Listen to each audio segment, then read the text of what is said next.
This is going to be a complete tour of my garden that I've been working on since about, it's been almost 2 years now. But I really put a lot of effort into it since about March of 2025. I have about 3 garden beds and a chicken pen, and I'm excited to show it off. So this is the first garden bed I have here, and this one is all dedicated to flowers. Ever since I first started planning out my garden beds, I always knew that I wanted one dedicated to just flowers and only flowers. And the reason for that was just to bring as much wildlife into the garden as I could. I wanted to bring as many butterflies, bees, just whatever. I wanted to be a part of my garden. I didn't want it to just be only fruits and vegetables. I knew I wanted to incorporate a lot of flowers. Here's my second garden bed. This one has a lot of peppers, a lot of beans, and then there's also some strawberries over here. This is my little pepper section here.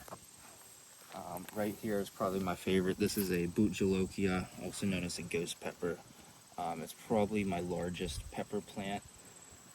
I'm really surprised at just how large it's gotten. Right here, these are called super chilies. They remind me of Tabasco peppers a lot. They grow really small, and they grow. There's a whole ton of them here. Here are a mix of jalapenos and habaneros. You can see in here there's a lot of nice habaneros growing. They're not quite ripe yet. Back here is just some more varieties of jalapenos, habaneros, salsa peppers. Over here we have some strawberry plants. This started off from just a couple strawberries, but you can already see that they're starting to spread all over the place now.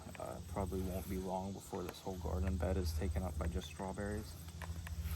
And the nice thing about strawberries is that they'll come back every year. So I won't ever have to buy new strawberry plants. I'm good with these ones.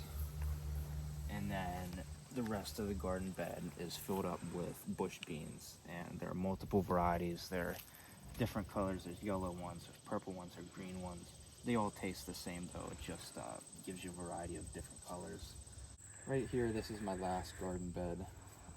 This is only 2 different plants. It's cucumbers and okra. Over on this end, it's hard to see, but there's like 4 or 5 okra plants. The cucumbers have just grown so dense that they've started climbing up and over the okra, and it's actually hard to see. If you zoom in here, there's actually some spotted lanternflies, which are really popular where I live. In Pennsylvania, they're all over the place, and they really love these okra and cucumber plants for some reason.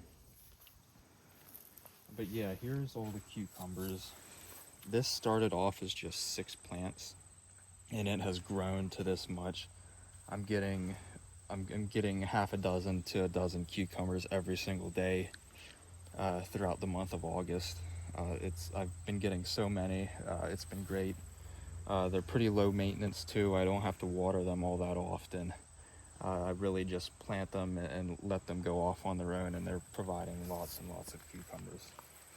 So this has been, a big surprise this year, and I'm really happy with how the cucumber patch has turned out.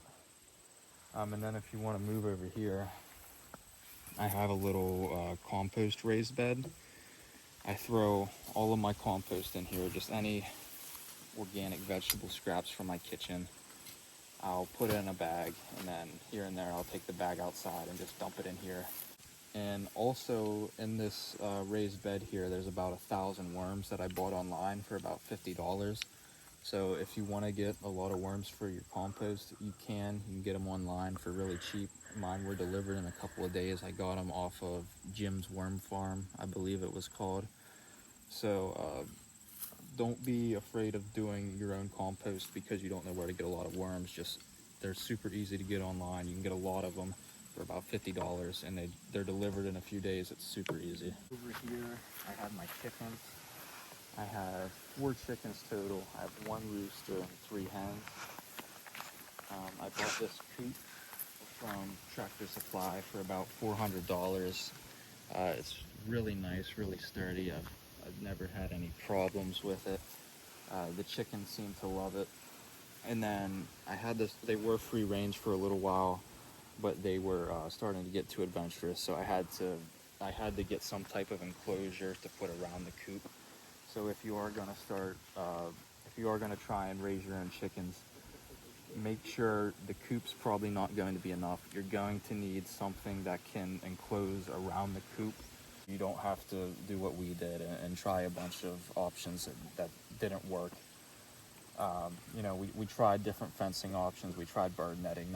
None of that really worked. But just spend the money, go for something like this to go around your chicken coop, and it'll be worth it in the long run. But yeah, we have 2 New Hampshire red chickens and 2 Banny chickens. You can see here we have a tarp over top of the chicken pen just to keep them out of the sun, especially on days like this when it's almost 90 degrees. They really appreciate the shaded area. So that's it. That's my garden. 3 garden beds, a chicken pen. It's been really productive this year. I love it back here. It's my happy place. And I would totally recommend that you try and do something like this yourself. And yeah, if you want to see more updates from my garden and my projects around here, make sure to subscribe and tune into some more videos.